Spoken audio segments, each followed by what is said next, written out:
long-term mental health patient, Ashley Peacock, who has spent much of the past decade in a 10-metre room inside a secure psychiatric unit, but who will be released into the community care by the end of this year. The Capital and Coast District Health Board confirmed Ashley, who has complex health needs, will be moved to a private home in a quiet rural area where he will continue to receive extensive around-the-clock care, but far greater freedom of movement. The 39-year-old's parents, Marlena and David, today made an emotional plea to the Health Select Committee, asking for it to monitor their son's transition.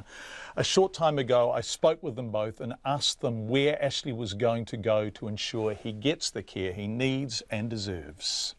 The site of where he's going to go is not known yet. I mean, this is all going to take at least 6 months because a house or cottage has to be found in a quiet environment in the country, and some extra staff need to be trained up. So all this takes probably at least 6 months from now. We're living up here on the Kapiti Coast, and he could be anywhere from between Pororua and Peka really, and so we don't know where exactly it'll be. And you are living there even though your home is in Gisborne because you want to be near Ashley, who has effectively been in seclusion with, 90 minutes a day on a good day that he's allowed outside? It's about 90 minutes a day, and he has an allocated van ride once a fortnight.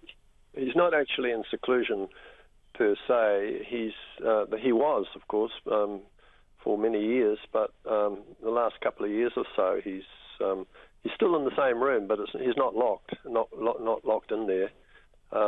So he spends most of his time in what they call the seclusion de-escalation unit. Yes. So depending on how you define it, from the Ombudsman, they consider it still to be seclusion, but there's a whole lot of semantics around it. And the reality, let's set aside the semantics and the description, what has been the reality of his life as you, his mum and dad, have observed it? It's shocking. It's actually very depressing. He's such a outdoors guy, loves surfing, trout fishing, what's the other thing? Animals. And here he is in this very, very restrictive environment. And it's very, very punishing for him, and it's punishing for us to see the effects of that environment. He also has sensory processing difficulties, so he gets overwhelmed by too much going on. And of course, being in that environment, there's often noisy people also there. Yes. So even though he's not locked in there, I mean, there can be somebody screaming in the next door cell. Sometimes 24 hours a day. Yeah. So it's not a lovely place to be in at all. And he still has to be in there for another 6 months or so yet. They are getting him out a lot more in the last year or two.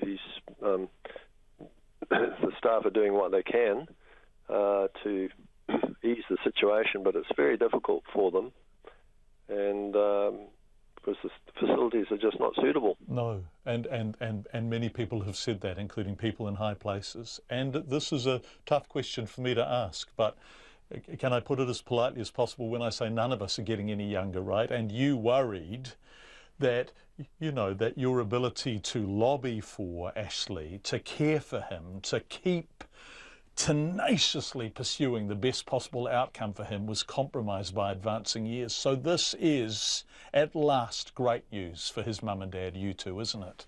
Yeah, it is. It couldn't have come any later. I mean, in a way, because we're both pretty advanced in age, as you put it so nicely,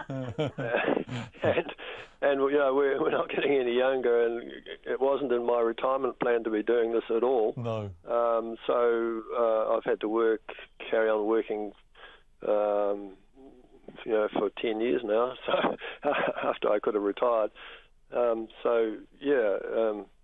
We just can't carry on. No. And we don't want to carry on this way. We want him to be able to be managed without us being around all the time. It is a deep concern. I've had quite a lot of sleepless nights over what happens when we go if his situation isn't acceptable. It's a great worry, and I've spent quite a lot of time just wondering what would happen to him. And every parent listening will know exactly what you're talking about, right? There's nothing that keeps you awake at night more than worrying about the welfare of your children. But do you think possibly you might be able to get a little bit more sleep now? Is this the light at the end of the tunnel actually becoming meaningful? Well, at the moment, to be honest, we're shell-shocked. We've had so many disappointments that it's really, really hard to accept that this could actually be happening. But I must say I've been feeling more easy about it and much more relaxed than I was sort of last year. Last year was sort of like hell on wheels. But the worst years were between 2010 and 2013 when he was virtually in there the whole time, in actual seclusion. I mean, that was just horrible. That's David and Marlena Peacock talking about their son Ashley, who is going to have a change in circumstance, a new place to live, completely different for Ashley. His mum and dad haven't told him that yet because he doesn't really understand time, so he will expect if they tell him that he's going to move somewhere that he's moving tomorrow.